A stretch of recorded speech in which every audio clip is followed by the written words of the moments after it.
Hey guys, Ash here again at Flight Sim Reviews, and we're just going to go ahead and take a look at the taxi and takeoff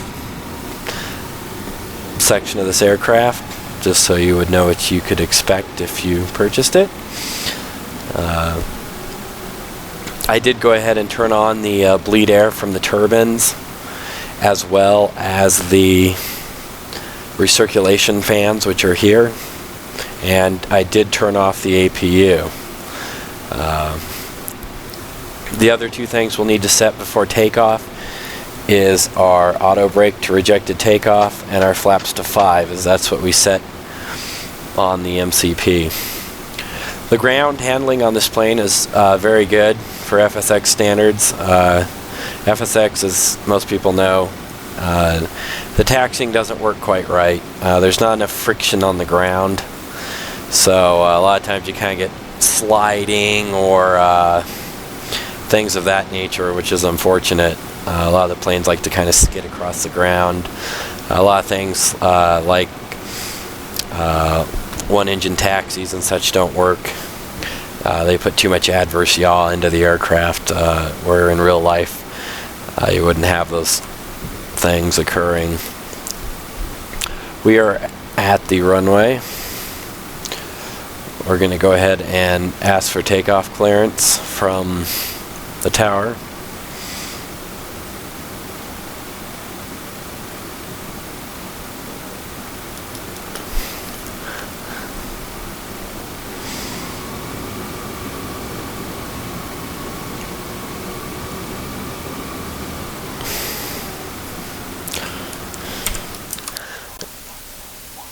I'm sure they'll give it to us with no problems. I don't have traffic turned on for this review, so that being said, flaps are at 5.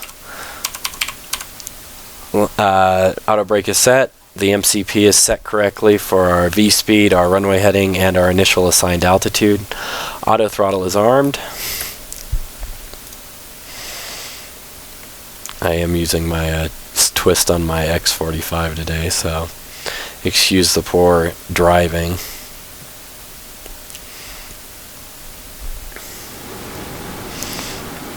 Alrighty, we're lined up on the active.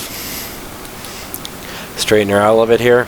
We're going to bring the N1 on this roll up to 40%. And just to show you guys, there's kind of a neat feature with the NG. As I throttle up here, you'll see a line showing what the turbines will spool to at that throttle position, and then you'll see the turbines respond. At 40%, we're going to go ahead and hit the takeoff go around button, and that should give us our flight director, and I'll go ahead and give you a look at that. So let's go.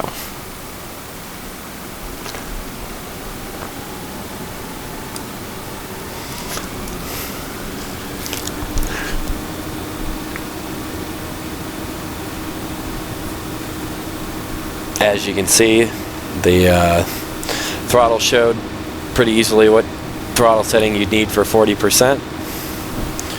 You can see the airspeed rolling up. Kind of a nice touch that IFLY put in the noise of the landing gear running over some rough spots in the runway. It's pretty cool. As we come up on V1, hands off the throttle.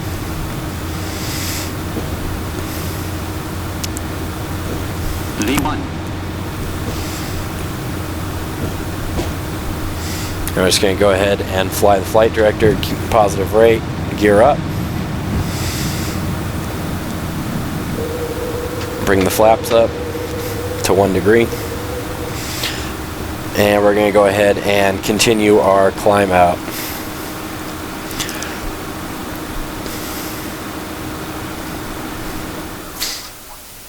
As you can see, we're going to get further instructions from ATC. Bring the flaps the rest of the way up. Reset the auto brake.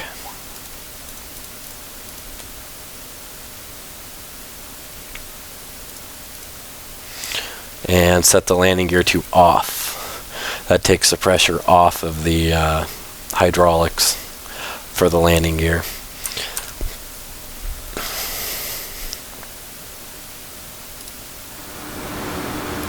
I was just going to go ahead and show you real quick on the legs.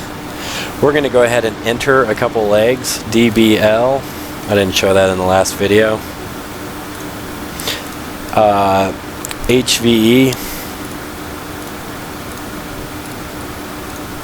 And Bravo Charlie Echo. And if we go up here, we can increase our range on our flight plan, which we'll go ahead and intercept here.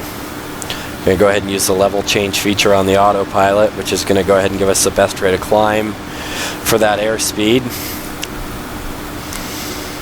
And I can show you, if we go to the plan tab, there's DBL, and then we can go ahead and step through them on the flight plan to double check they're correct.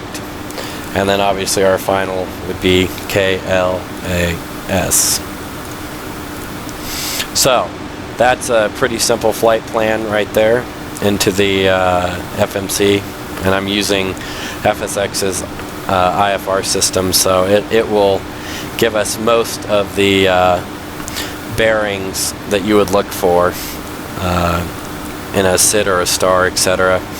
I went ahead and engaged LNAV and level change. Now that we're above 10,000 feet, I'm going to go ahead and shut down the landing lights and go ahead and increase our speed up to about 300 knots.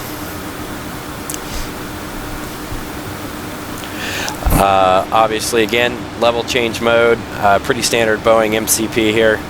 You obviously can do a vertical speed or an altitude hold. Level change is a cool feature that just the aircraft will maintain your speed that you have selected and give you the best rate of climb while maintaining that speed. As you can see, we're in the climb profile here. I hope that gave you a good look at the takeoff characteristics of this aircraft.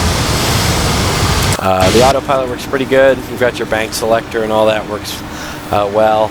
You can see our wind vector coming into play there. One other thing they did add in the service pack was this light test switch, so you can check all the warning lights in the cockpit, which is pretty cool. So that being said, I hope you stay tuned for more flights and reviews.